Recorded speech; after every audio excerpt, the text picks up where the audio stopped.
Halo, assalamualaikum warahmatullahi wabarakatuh. Ketemu lagi di channel Kang Duren.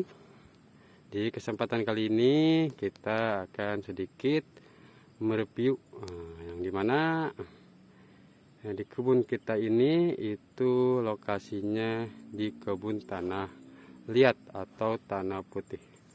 Yang dimana kalau untuk durian itu adaptifnya itu kurang cocok kata orang lain, tapi itu bukan karena tanpa ada sebab ya teman-teman. Ya, di lokasi ini khususnya di sekitar kebun saya ini itu tanahnya agak sedikit liat. Di musim kemarau dia itu tanahnya keras atau padat sekali. Ketika di musim hujan si tanahnya pun di sini tuh tetap jadi tanah yang padat. Ketika kita cangkul itu tanahnya sangat sulit untuk kita cangkul. Nah, kembali ke awal. Nah, kemarin di grup WhatsApp ada yang bertanya kepada saya karena mereka itu kurang mempercayai atau kurang paham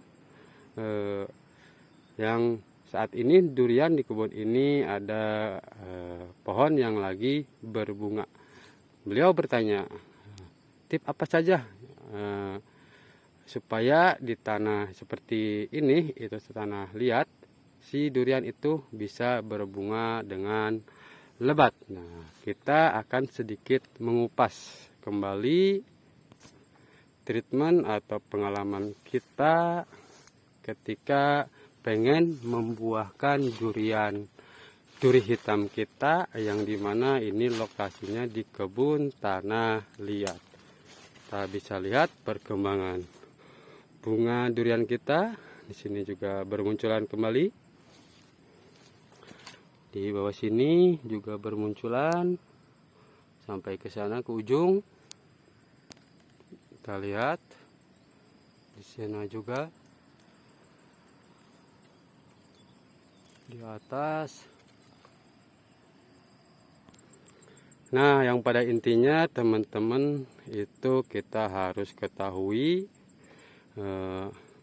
kalau tekstur tanah liat atau tanah putih itu cenderung dengan keasaman yang terlalu tinggi karena kandungan nitrogen yang tinggi yang membuat si tanah itu mudah dengan asam atau pH-nya menjadi tidak normal gitu ya. Tapi selepas dari itu kita tidak patah semangat untuk mengelola tanah kita supaya bisa ditanami durian, dan si tanaman durian itu supaya bisa tumbuh dengan subur. Tapi kembali lagi ke tadi ya teman-teman, ada yang bertanya dengan pembungaan dan pembuahan caranya ini. Ketika bulan Januari atau waktu itu awal musim hujan ya, hujan sangat tinggi, curah hujan sangat tinggi. Kita ini di sekitar pohon durian kita ini kita kasih yang namanya kapur dolomit itu. Kita tabur per pohon ini kita kasih 10 kilo. Rata-rata kita kasih 10 kilo per pohon durian kita. Nah, dalam jeda 1 bulan setelah kita kasih kapur dolomit, kita kasih pupuk kotoran hewan atau kotoran kambing. Yang dimana kotoran kambing itu kita telah fermentasi dulu. Lalu kita taburkan. Kita kasihnya berarti bulan Januari ya, kita kasih kotoran hewan bulan Januari. Nah, setelah selang lagi 1 bulan, tepatnya Maret, kita kasih pupuk dolomit kembali. Berarti kita kasih pupuk dolomit 2 kali ya, dengan penggunaan atau pemberian dosis itu 10 kilo lagi. Nah, setelah 1 bulan lagi berarti itu bulan April, kita baru pengasihan pupuk fosfat. kita kasih pupuk fosfat itu dengan dosis per pohon itu kita kasih 1 kilo per pohon. Nah, setelah bulan April, nah 1 bulan lagi ke depan, berarti tepatnya bulan Mei, baru kita kasih pupuk grower, NPK grower yang berkalium tinggi ya teman-teman. Nah, kita kasih dalam 1 pohon, kita kasih dengan secara ditabur karena waktu itu masih ada hujan. Kita kasih 1 kilo per pohon durian kita. Nah, kita setelah bulan Mei, waktu itu kita nggak bulan Juni kita nggak kasih pupuk. Kita kasih pupuk itu ketika bulan Juli awal kita kasih pupuk, yaitu pupuk MKP sama Karate plus boron. Ketika itu kita kasih dengan sistem dikocor. Kita aplikasikan 2 minggu sekali, dan akhirnya ketika di bulan Agustus kita melihat perkembangan durian kita yang mulai keluar mata ketam atau tanda-tanda mau keluar bunga. Nah, setelah itu kita spray dengan pupuk kalsium, kita kocor juga dengan pupuk kalsium, ya dengan harapan si bunga-bunga durian kita ini tidak mudah rontok.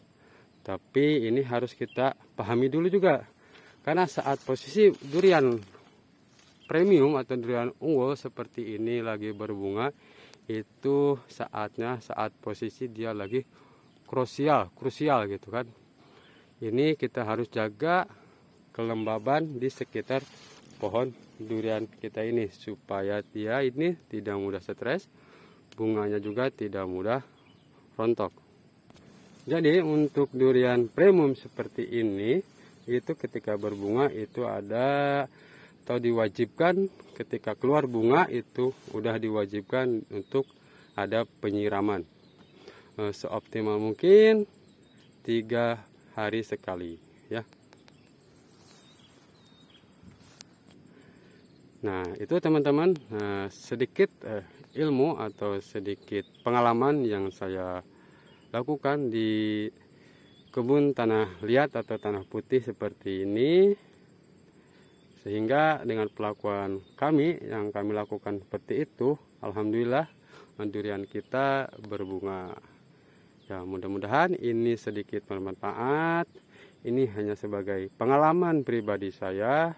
Untuk para suhu, mohon untuk dikoreksi ilmunya, karena di sini kita saling belajar dan kita juga masih terus belajar memperdalami ilmu tentang perdurian kita.